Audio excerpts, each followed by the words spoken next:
Атырау Индер автомобиль жолының жөндеу жұмыстары 2024 жылы темір жол құрылысы Атырау жауапкершілігі шектеулі серіктестік мердігерлік ұйымы бастау алған. Жолдың 20 шақырымы бұрынғы асфальт бетон жабындысы фрезерленіп, қырынып алынды. 4 дана су өткізу еңістері қалпына келтіріліп, нығыздалды.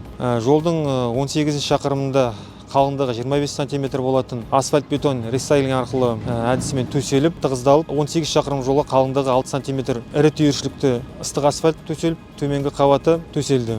Ал 8 шақырым жолды 4 см-лік ұсақ түйіршілік асфальт бетонмен жабындысы жоғары қабатын төселіп жаптық. Жоспар бойынша осы жылдың қазан айының аяғына дейін бітіруге жоспарлап отырмыз.